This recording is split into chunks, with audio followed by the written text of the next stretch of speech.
Hello दोस्तों, Awadhesh study class में आपका बहुत बहुत हार्दिक स्वागत अभिनंदन है। दोस्तों आज मैं आपको क्लास 12th का बायोलॉजी मॉडल पेपर यानी कि सम इम्पॉर्टेंट क्वेश्चन प्रोवाइड करूंगा जो कि आपके लिए बहुत ही यूज़फुल होगा। ये क्वेश्चन अगर दोस्तों आप कुछ भी नहीं पढ़ने के लिए इन क्वेश्चनों को तैयार कर लेते हैं तो आपका जान लीजिए कि 80 नंबर कम्प्लीटली आपको तैयार हो जाएगा, यानी कि 80 नंबर आपका पक्का है, कोई रोक नहीं पाएगा, इसमें कोई दो राय नहीं है। ठीक है, लेकिन अगर जितने क्वेश्चनों को मैं बता रहा हूँ उतने अगर क्यों तैयार कर लेंगे आप तो जान लीजिए आपको यानी कि 80 नंबर लाने से कोई रोक नहीं पाएगा। जान लीजिए 80 नंबर आपका इसी में से आएगा पक्का। फिर इन्हीं क्वेश्चनों को तैयार कर लेंगे तो आपको पास और अच्छे नंबर लाने से कोई नहीं रोक पाएगा। चलिए क्वेश्चन क्या तैयार स्टार्ट करते हैं।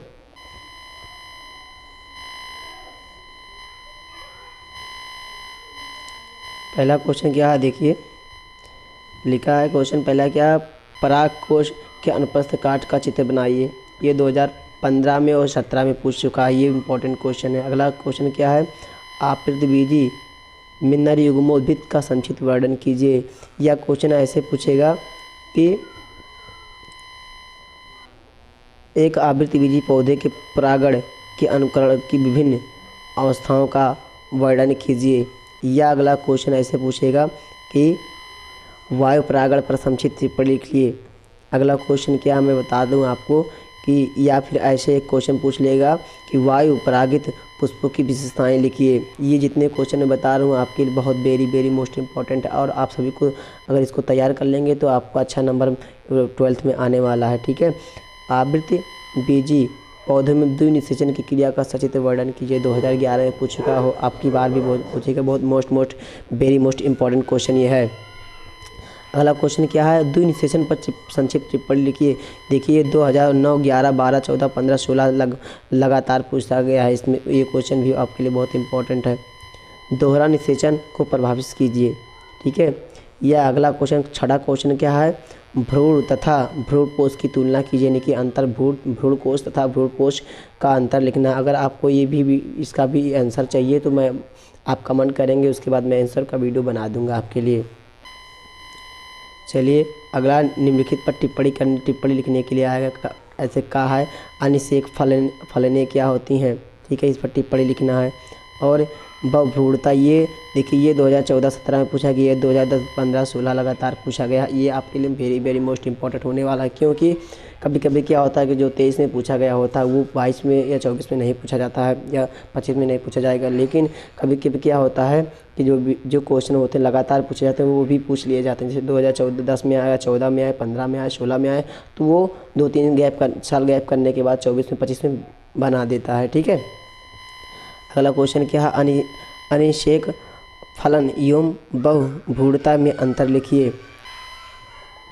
अगला क्वेश्चन क्या होने वाला है आपका, आप समझ देखिए। गुरु बीजाणु जनन क्या है, आवृतबीजी पौधों में मादा युग्मोद्भिद के परिवर्धन का वर्णन कीजिए। 2010 और 11 में पूछा गया, बहुत वेरी मोस्ट इम्पॉर्टेंट क्वेश्चन है। अगर आपको इसका PDF चाहिए तो हमारे कमेंट में लिख देना, मैं आपको PDF प्रोवाइड कर दूंगा। ठीक है, अगला क्वेश्चन क्या है कि चित्रों की सहायता एक समान 8 केंद्रीय भ्रूणपोष के विकास का वर्णन कीजिए। ये 2009 और 11 और 12 में पूछ चुका है। ठीक है, बहुत इंपॉर्टेंट क्वेश्चन। चित्र के बनाने के बाद इसके भ्रूणपोष के विकास किस प्रकार से होते हैं, इसका आंसर आपको देना है। ठीक है, अगला क्वेश्चन क्या होने वाला आपके समक्ष, आवृतबीजी पौधों में भ्रूणकोष कैसे बनता, चित्रों की सहायता समझाइए। विभिन्न केंद्रकों के कार्य की विवेचना भी करना है। 2010 में पूछा गया था, वेरी मोस्ट इम्पॉर्टेंट क्वेश्चन। ये मत सोचिएगा आप कि मतलब मैं इसे प्रकार से बता रहा हूँ ना, लेकिन आपके लिए इतना क्वेश्चन तैयार कर दीजिए, केवल इतना क्वेश्चन तैयार कर दीजिए, आपको अच्छे नंबर लाने से कोई नहीं रोक सकता। आवृतबीजी पौधों में गुरु बीजाणु जनन प्रक्रिया का वर्णन कीजिए। अगला क्वेश्चन है, अगला क्वेश्चन फिर क्या होने वाला है, समझ आने वाला है कि आवृतबीजियों में मादा युग्मोद्भिद पर टिप्पणी लिखिए। ठीक है, अगला क्वेश्चन क्या है कि भ्रूणकोष का नामांकित चित्र बनाइए। 2015 में ये वाला क्वेश्चन पूछा था, ये वाला क्वेश्चन 2017 में पूछा गया।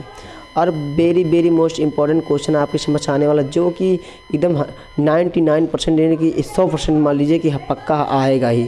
शुक्राणु जनन क्या है, या और संक्षेप में शुक्राणु जनन की प्रक्रिया का वर्णन कीजिए। शुक्राणु जनन के बारे में मैं बताया था, अगली वाली वीडियो में बता दूंगा फिर कि ये क्या होता है, लेकिन आप कमेंट करेंगे तब बताएंगे मैं इसके बारे में, ठीक है। लेकिन ये आपकी किताब में है, आप किसी भी तरीके से आप इसको ढूंढ लीजिएगा और उसके बाद में इसके मतलब बारे में बढ़िया से तैयार कर लीजिए, क्योंकि ये मोस्ट इंपॉर्टेंट क्वेश्चन पक्का ये आने वाला है आपकी बार में। अगला क्वेश्चन क्या है, मनुष्य में मादा प्रजनन तंत्र का नामांकित चित्र बनाइए, चित्र की सहायता से इसका वर्णन भी कीजिए, ठीक है। ये भी मोस्ट इम्पॉर्टेंट क्वेश्चन है, ये आपके लिए बहुत महत्वपूर्ण होने वाला है। अगला क्वेश्चन क्या है, अंडाणु जनन से आप क्या समझते हैं और उसका सचित्र वर्णन भी करना है, ठीक है। ये इम्पोर्टेंट ये भी है क्वेश्चन। सब जितना मैं क्वेश्चन बता रहा हूँ मोस्ट इम्पॉर्टेंट में है, जान लीजिए, फिर आपके मतलब कोई ऐसा बताएगा नहीं, कोई सभी यूट्यूबर भेज देते हैं ऐसा ये वाला तैयार कर दो, यहाँ से तैयार कर लो मॉडल, लेकिन मैं इंपॉर्टेंट क्वेश्चन एक एक ढूंढ के आपके समक्ष लाया हूँ जो कि आपके लिए बेटर होगा और ये आने वाला भी है। अगला क्वेश्चन क्या है, बंध दंपतियों को संतान पाने हेतु सहायता देने वाली कुछ विधियाँ बताइए। बंध दंपति का मतलब जो होते हैं ना, बांझ जिसको बोलते हैं, जिसके संतान उत्पत्ति नहीं होते हैं, तो उसके बारे में कुछ विधियाँ हैं, उस विधियाँ आपके किताब में है, ठीक है। ये बहुत मोस्ट इम्पॉर्टेंट ये भी है, ये भी आने वाला है, लेकिन सब जितने बता रहा हूँ मैं सब इम्पॉर्टेंट ही है, समझ लीजिए। अगला क्वेश्चन क्या है, जनसंख्या वृद्धि क्या है, इसके प्रभाव और रोकने के उपाय का वर्णन करो। ये भी मोस्ट इम्पॉर्टेंट। जनसंख्या वृद्धि, आप जानते हैं कि आज हमारी भारत में पॉपुलेशन कितना बढ़ गया, बढ़ता ही जा रहा है, ठीक है। ये आपके लिए मोस्ट इम्पॉर्टेंट है, ठीक है, ये क्वेश्चन।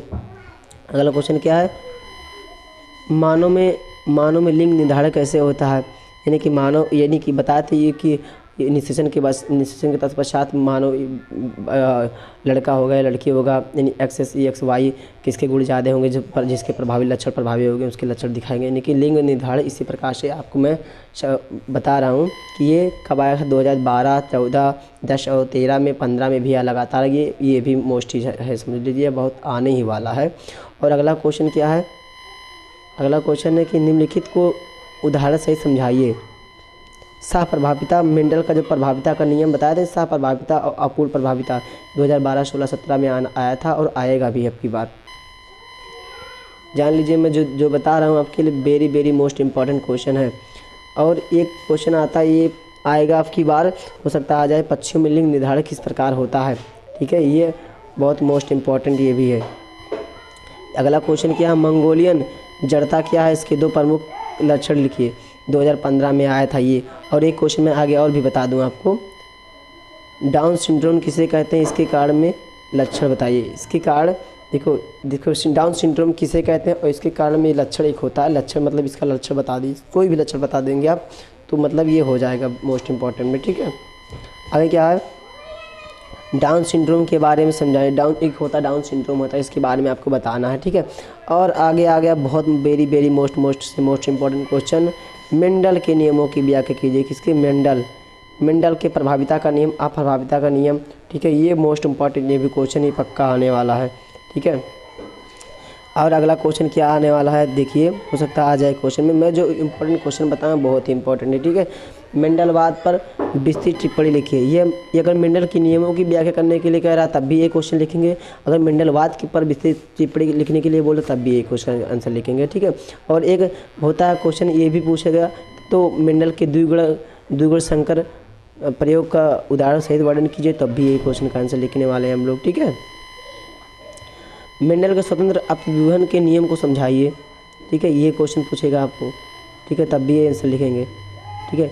मेंडल के लक्षणों के पृथक्करण का नियम क्या है, इसे युग्मक की शुद्धता के नियम को क्या कहते हैं, ये मोस्ट इम्पॉर्टेंट क्वेश्चन ये भी आने वाला है आपकी बार एग्जाम में।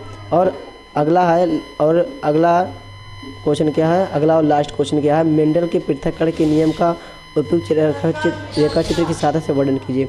मैं जितना भी क्वेश्चन आपको बताया ये आपके लिए बहुत वेरी वेरी मोस्ट इम्पॉर्टेंट ही था, ठीक है। जो हर बार जो पूछा गया वही क्वेश्चन आपके समक्ष में रखा हूँ और आपके लिए बहुत वेरी वेरी मोस्ट इम्पॉर्टेंट भी है। अगर अच्छा लगा हो, मतलब ये हमारे लिए यूज़फुल हो, तो आप इसको मतलब तैयार कर लीजिए। और आप कुछ भी तैयार करें ना करें, लेकिन इसको तैयार कर लेते हैं तो आपके लिए बहुत ही इम्पोर्टेंट होने वाला, जान लीजिए। कोई यूट्यूबर ऐसा बताता नहीं, लेकिन मैं बता रहा हूँ, आप हमारे चैनल को लाइक सब्सक्राइब कमेंट्स कुछ करिए ना करिए, पर आप तैयार कर लीजिए, क्योंकि बोर्ड का एग्ज़ाम है, आपके लिए बहुत ही इम्पोर्टेंट है।